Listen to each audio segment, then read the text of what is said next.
O crepúsculo de outono avançava. A chuva açoitava a janela do consultório da doutora Elisa Ward, um som implacável, martelante. Ela observava as luzes da rua lá embaixo. O brilho delas se difundia numa aquarela nebulosa. Um longo dia estava terminando. Arquivos espalhados sobre sua mesa de mogno. Cada um a história de uma mente atormentada. Sua própria mente parecia exausta. O cheiro de livros antigos e chá recém-preparado pairava no ar. Um conforto familiar, normalmente. Naquela noite, parecia frágil. Uma batida repentina ecoou, seca, inesperada. Elisa se assustou, sua caneta caiu com um ruído suave. Era tarde demais para consultas agendadas. Seu último paciente tinha saído horas atrás. Ela apurou os ouvidos. A chuva parecia ter dado uma trégua, prendendo a respiração. Outra batida, desta vez mais insistente. Ela se levantou lentamente. Sua cadeira arrastou no piso de madeira. Um arrepio de apreensão percorreu sua espinha. Quem poderia ser a uma hora dessas, ainda mais numa cidade como São Paulo, onde tudo parece acontecer fora de hora? Ela abriu a porta, só uma frestinha. Um homem estava parado no corredor mal iluminado. Ele era alto, surpreendentemente alto. Suas roupas eram simples, quase anacrônicas, talvez de um personagem de novela de época. Um casaco escuro, úmido da chuva. Seu rosto estava na penumbra, mas seus olhos pareciam brilhar, com uma intensidade perturbadora. Ele não disse nada, apenas olhou para ela, como se fosse esperado, como se essa chegada tardia, sem aviso, fosse perfeitamente normal. Ele entrou sem ser convidado, ou talvez ela tivesse gesticulado. Ela não conseguia se lembrar direito. O ar na sala pareceu mudar, ficando mais frio, mais pesado. Ele se movia com uma graça estranha, silencioso para um homem tão grande. Elisa sentiu uma pontada de desconforto. Mais do que simples cautela profissional, isso era diferente. Ele finalmente falou. Sua voz era baixa. Doutora Vogt, ele disse. Não uma pergunta, uma afirmação, como se confirmasse um acordo. Samuel, pois esse era seu nome, sentou-se. Ele não pediu. Simplesmente ocupou a cadeira do paciente. Seu olhar permaneceu fixo em Elisa. Sua quietude era profunda, quase palpável. Então, ele começou a falar. Sua voz era uma correnteza suave. Fluiu pela sala. Ele falou do tempo, não como um rio, mas como um oceano, cheio de marés imprevisíveis e profundezas ocultas. Ele descreveu momentos se estendendo ao infinito, outros comprimidos em meros batimentos cardíacos. Mencionou o evento de Tunguska, a grande explosão siberiana de 1908. Falou sobre isso casualmente, como se relatasse um incidente menor, um percalço na viagem. Ele afirmou que estava lá. Afirmou que causou aquilo. Não por maldade, explicou ele, foi um acidente, um erro de cálculo em sua jornada, uma ondulação de sua passagem. Elisa ouvia, sua caneta esquecida na mão, seu treinamento profissional gritava dentro dela, dando um nó na sua cabeça. Delírio, fantasia de grandeza. No entanto, a calma dele era desconcertante. Sua mente acelerava, tentando categorizá-lo, encaixá-lo numa caixinha diagnóstica. Esquizofrenia, um transtorno de personalidade grave.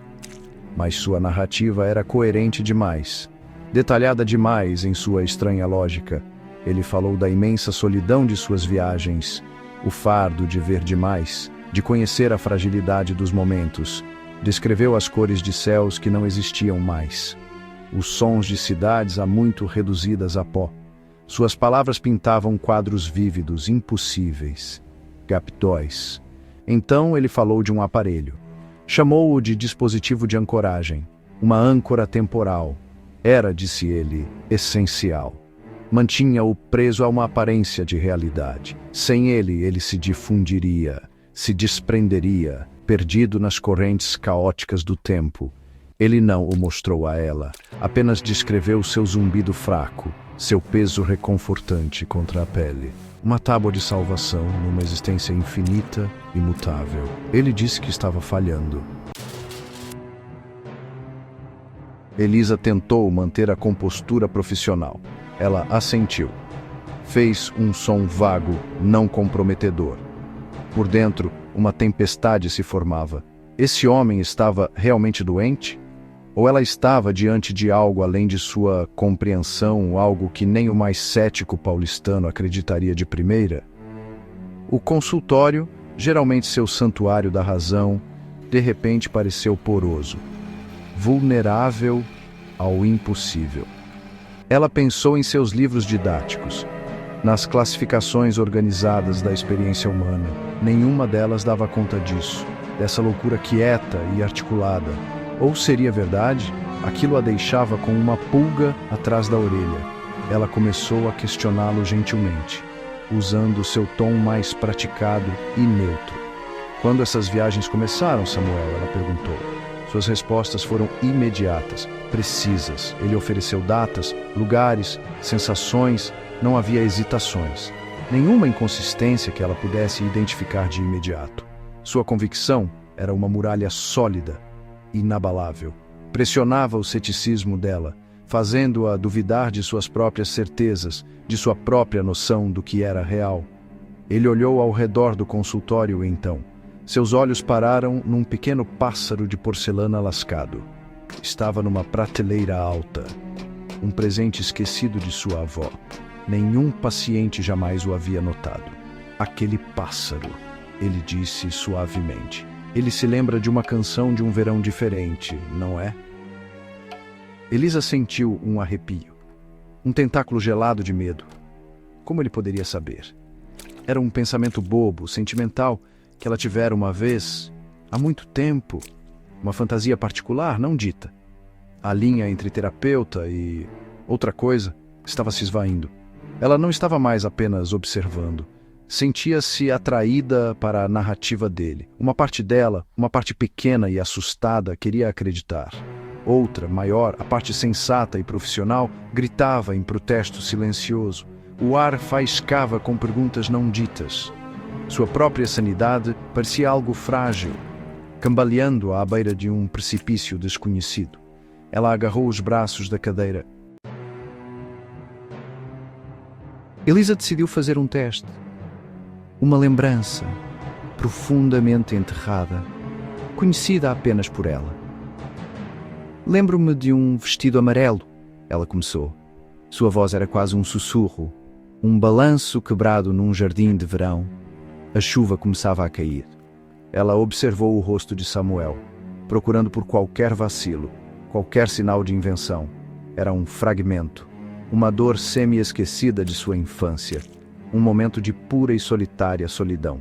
Se ele fosse um charlatão, um tremendo 171, ele tropeçaria aqui. A expressão de Samuel suavizou. Um sorriso leve, quase triste, tocou seus lábios. Não era um sorriso de triunfo, ou de malandragem, era outra coisa, algo de quem sabe das coisas. E um sabiá, ele acrescentou com a voz gentil, cantando com toda a alma na cerca. Pouco antes do aguaceiro, você achou que ele estava cantando só para você. A respiração de Elisa ficou presa na garganta, ela ficou de queixo caído. O sabiá. Ela tinha esquecido o sabiá. Até aquele exato instante, seu coração martelava. Parecia uma bateria de escola de samba na Sapucaí. Ele se levantou então. O movimento foi fluido, quase onírico. Minha âncora, ele murmurou. Está me puxando. Preciso ir. A sala pareceu tremeluzir levemente ao redor dele. Ou seriam apenas os olhos dela, seus sentidos sobrecarregados? Ele não caminhou até a porta. Ele simplesmente pareceu se esvair, sumir como fumaça. Num momento, ele estava lá, uma presença sólida. No seguinte, apenas o espaço vazio. A cadeira que ele ocupara estava vaga. Nenhum som de porta abrindo ou fechando. Apenas silêncio. E a chuva. Elisa ficou paralisada. Por quanto tempo ela não sabia. O cheiro de ozônio pairava levemente no ar. Ou seria o cheiro persistente de lã molhada? Ou apenas sua imaginação, buscando desesperadamente uma explicação, um jeito de botar os pingos nos is. Ela tocou o pássaro de porcelana. Estava frio, inalterado. Samuel foi real? Uma invenção de sua mente cansada? Ou um viajante perdido no vasto oceano do tempo? A pergunta permaneceu, um eco minúsculo e persistente na quietude solitária de seu consultório. A verdade, uma sombra esquiva, daquelas que se escondem nos becos da Vila Madalena numa noite de garoa.